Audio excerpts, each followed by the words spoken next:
তুই আমার বাড়ি থেকে বেরোনো বন্ধ করেছিলি, তাই না? কিন্তু এখন তো মনে হচ্ছে যে তুই এই বেডরুম থেকেও বেরোতে পারবি না। আমি করেছি এইসব। তোর এই অবস্থা আমি করেছি। কি করে নিবি বল? হ্যাঁ বল, তুই জানিস আমি কিভাবে করেছি? হ্যাঁ,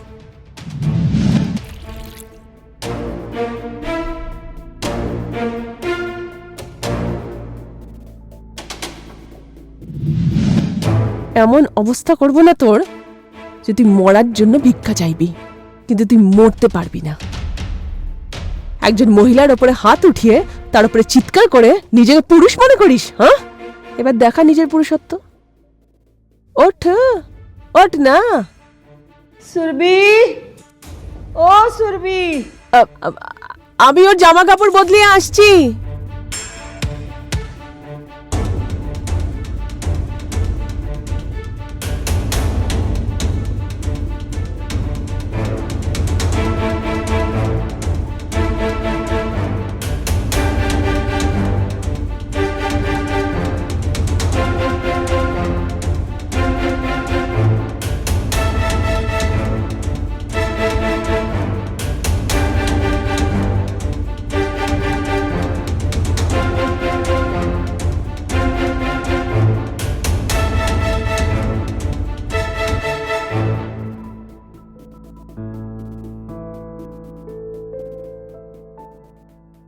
মা, মা, ওঠো, খাবার খেয়ে নাও। আরে বৌমা, এখানে কেন নিয়ে এসেছো? আমি বাইরে চলে আসতাম খাওয়ার জন্য। কোনো ব্যাপার না মা, আমি তোমার ফেভারিট ডিশ বানিয়েছি। আচ্ছা বৌমা, সুদীপ খাবার খেয়েছে? হ্যাঁ, খাইয়ে দিয়েছি। আর হ্যাঁ, ওই ডক্টর বাবু এসেছেন? উনিও এসে যাবেন এক্ষুনি। আচ্ছা। তুমি খাও না। হ্যাঁ।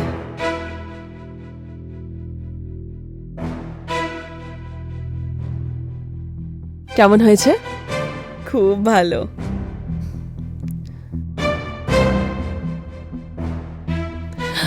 আচ্ছা মা, কিচেনে কিছু কাজ আছে, আমি শেষ করে আসছি। তোমার কিছু লাগলে আমাকে বলো। ঠিক আছে বৌমা।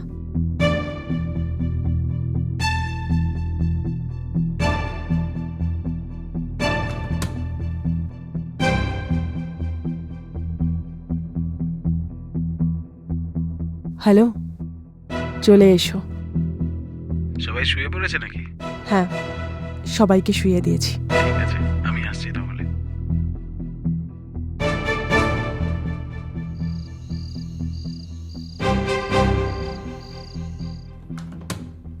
আসো, দেখো তোমার পেশেন্ট। তুমি কি অবস্থা করে দিয়েছো ওর? ওকে ছাড়ো আর আমার ওপর ফোকাস করো। ছাড়ো আমাকে। কাকিমা চলে আসলে না। কেউ আসবে না। মায়ের আজকে রাতের জন্য গেম ওভার করে এসছে। ওভার মানে? আজকের রাত শুধু তুমি আর আমি গেম খেলব, আর দেখার লোকেরা দেখতেই থাকবে।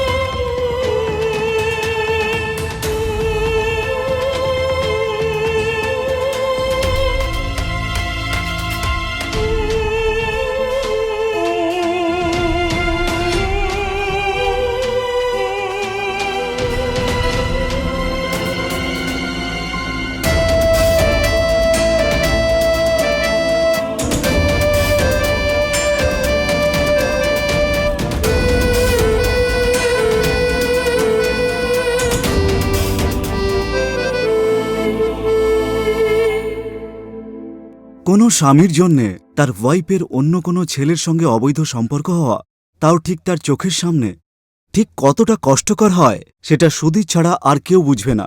সুদীপকে সুরভির ওপরে অত্যাচার করা আর কন্ট্রোল করা সুদীপের জন্য ভারী হয়ে উঠেছিল। সুরভি প্রদীপের সঙ্গে মিলেমিশে সুদীপকে তার ষড়যন্ত্রের মধ্যে সামিল করে নেয়, আর এই ব্যাপারটা সাবিত্রী কোনোভাবেই জানতে পারে না। আসুন আমরা এবার দেখব সুরভি আর প্রদীপের সেই পর্দা ফাঁস হবে। হে ভগবান, খুব মাথা ব্যথা করছে। সুরভি, ও সুরভি,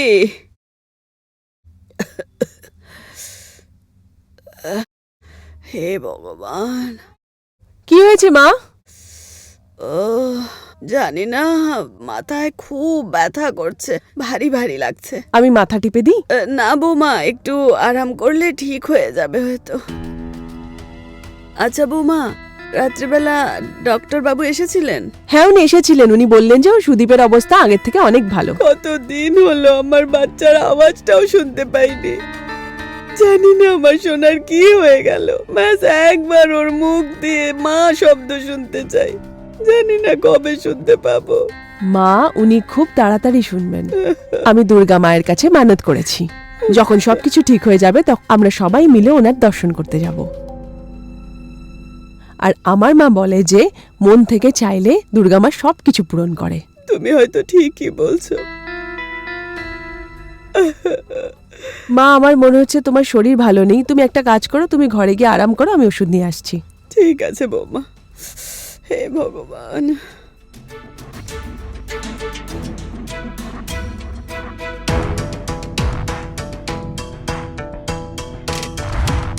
আমার ওষুধ থেকে কেউ বাঁচতে পারবে না।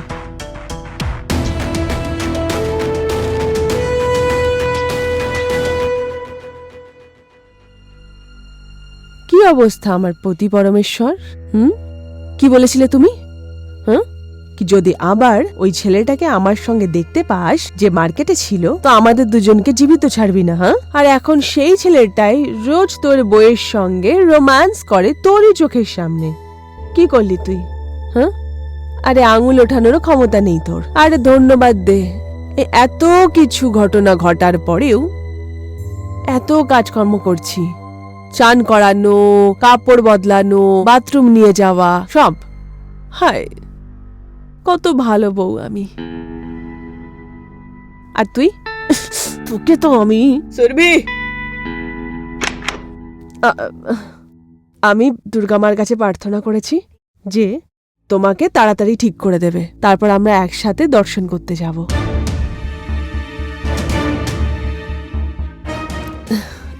মা, তুমি? বৌমা, আমি সব শুনেছি, খুশি থাকো। আচ্ছা, তুমি গিয়ে খাবার বানাও, ঠিক আছে?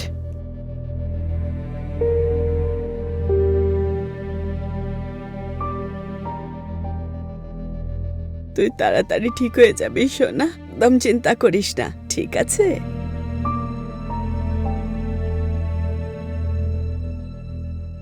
সুরভি, সুরভি বৌমা। আরে মা, চলে এসেছো তুমি? হ্যাঁ, এই যে মিশ্রা বাবু একটু মিষ্টি পাঠিয়েছে, আচ্ছা। এটা রেখে দিও। আর বাবু, আমি খুব ক্লান্ত, একটু আরাম করে নিই। কিন্তু মা, আগে খাবার তো খেয়ে নাও। আরে না না বৌমা, আজ মিশ্রা বাবুর ওখানে পেট ভরে খাবার খেয়েছি, এখন কিচ্ছু খাবো না। মা, আমি তোমার ফেভারিট ডিশ বানিয়েছি, একটুখানি খেয়ে নাও। অন্য কোনো দিন বৌমা, এখন তো একটুও খেতে পারবো না। চলো, আমি যাচ্ছি।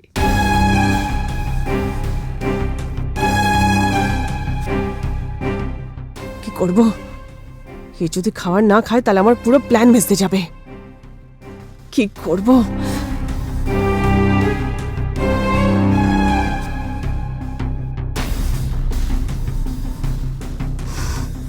মা, এই নিন, দুধ খেয়ে নিন। বৌমা, এক্ষুনি রেখে দাও, তারপর আমি পুজো শেষ করে খেয়ে নেব, ঠিক আছে? মা, এইবার না ওষুধটা দুধের সাথে নিয়ে দেখুন, আচ্ছা তোমার মাথা ধরা তুড়ি বাজিয়ে গায়েব হয়ে যাবে। আচ্ছা। আমার বাবার যখনই মাথা ব্যথা হতো না, তো মা গরম দুধের সাথে ওনাকে ওষুধ দিতেন, ওনার মাথা ব্যথা চট করে চলে যেত। আমি নিয়ে নেব বাবু, রেখে দাও, পুজো শেষ করে খেয়ে নেব। একদম মনে করে খেয়ে নিও। একদম মনে করে খেয়ে নেব।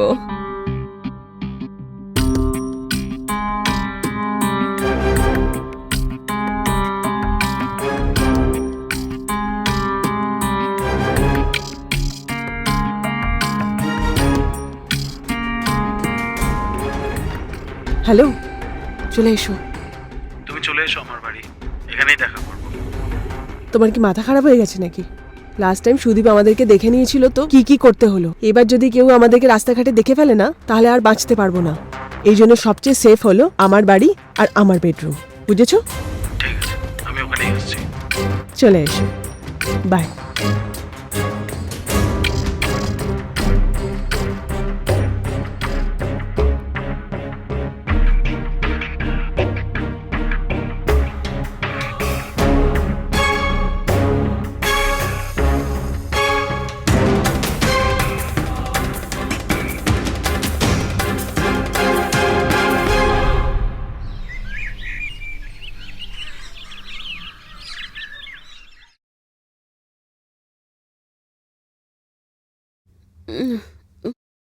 কি হয়েছে মা?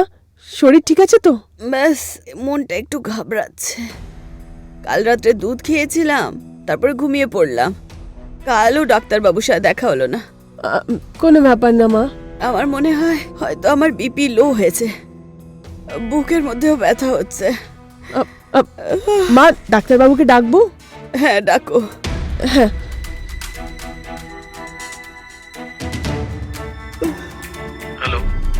হ্যালো ডক্টর প্রদীপ, আর আপনি একবার আমার বাড়িতে আসতে পারবেন কি? মায়ের শরীরটা খুব খারাপ লাগছে, একবার এসে দেখে যান না। ঠিক আছে, আমি এক্ষুনি আসছি। ঠিক আছে, ওকে। মা, আমি ওনাকে ডেকেছি। হ্যাঁ।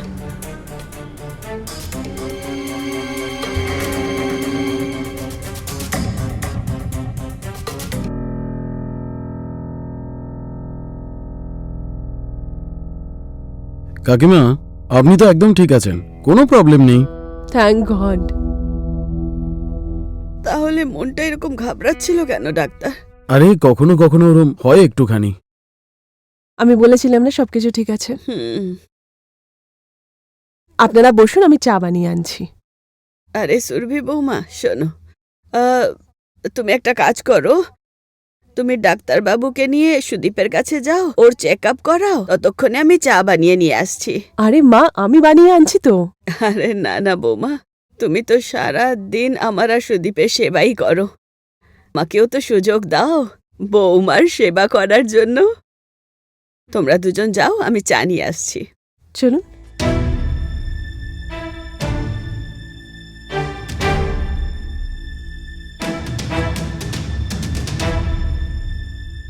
তোমার বউ কখনো তোমায় ঠিক হতেই দেবে না।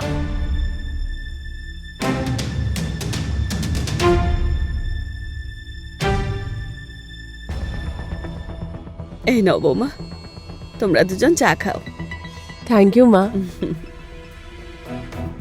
থ্যাংক ইউ কাকিমা। আচ্ছা ডাক্তারবাবু, আমার সুদীপ কবে ঠিক হবে? কাকিমা, ট্রিটমেন্ট চলছে ওনার, খুব তাড়াতাড়ি ঠিক হয়ে যাবে। Thank you.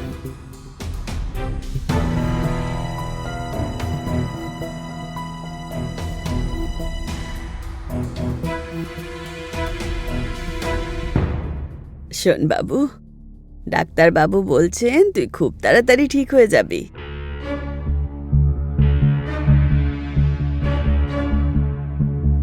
শুনেছিস তুই?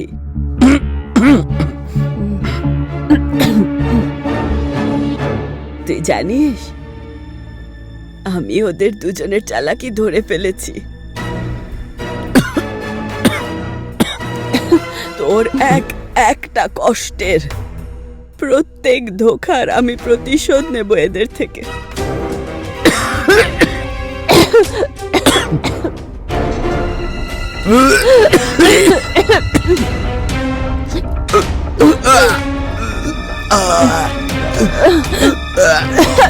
তুই চিন্তা করিস না সোনা, আমি তোর চিকিৎসা করাবো, তুই তাড়াতাড়ি ঠিক হয়ে যাবি সোনা।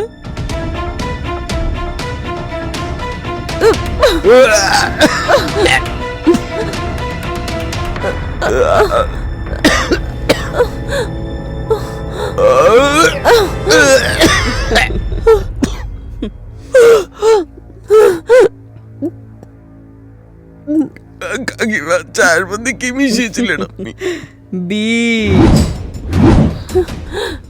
তোমাদের দুজনের চায়ে আমি বিষ মিশিয়েছিলাম। তোমরা দুজন কি ভেবেছিলে আমার ছেলেকে ধোকা দেবে, একটা মায়ের থেকে ওর ছেলে ছিনিয়ে নেবে? না, আমি কখনো এটা হতে দেব না। তোমাদের দুজনের চালাকির ব্যাপারে আমি কাল রাত্রেই জেনে গেছিলাম।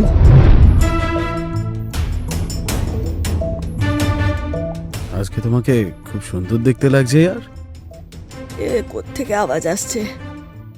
ভেতর থেকে? প্রদীপ, এখন সেই সময় এসে গেছে যে আমরা কলেজে করা প্রমিসটা এখন পূরণ করি।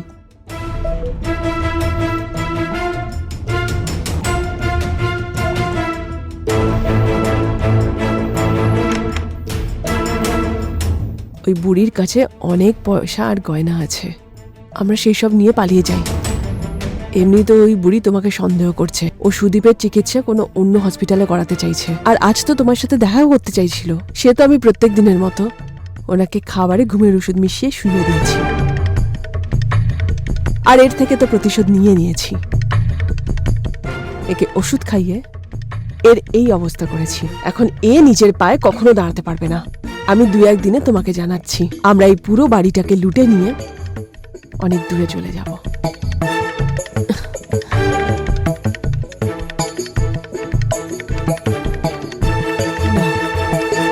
আমি এরকম হতে দেব না। আমার ছেলের সাথে এত বড় ধোঁকা করতে পারবে না ওরা। আমি এদের দুজনকে ছাড়বো না, একদম ছাড়বো না ওদের।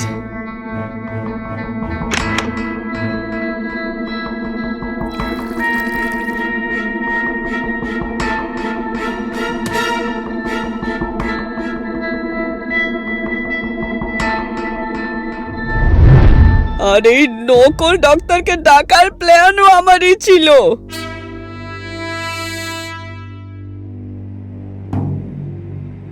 তোমরা দুজন এইভাবেই কষ্ট পেতে পেতে মরো।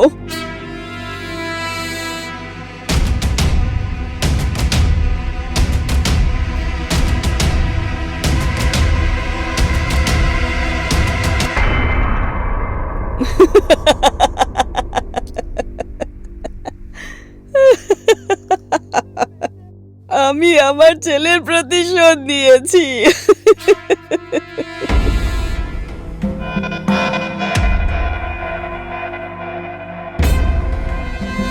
আমি তোর প্রতিশোধ দিয়ে নিয়েছি ওদের থেকে। এখন তুই তাড়াতাড়ি ঠিক হয়ে যাবি।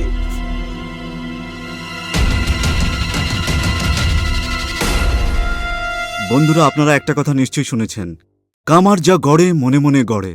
আর এই টোটাল গল্পটা দেখার পর আপনারা খুব ভালো করেই বুঝতে পেরেছেন সেটা কে। সুরভি তার শাশুড়িকে প্রত্যেক দিন ঘুমের ওষুধ দিয়ে ঘুম পাড়াত, কিন্তু সাবিত্রী ম্যাডাম একদিনেই বিষ খাইয়ে প্রদীপ আর সুরভিকে চিরজীবনের জন্য ঘুম পাড়িয়ে দিল। সাবিত্রী দেবী যেটা করেছেন সেটা একটা অপরাধ, কিন্তু সুদীপ আর সুরভি নিজের জায়গায় একজন অপরাধী। আপাতত সুদীপ একজন জীবিত লাশ হয়ে বেঁচে আছে।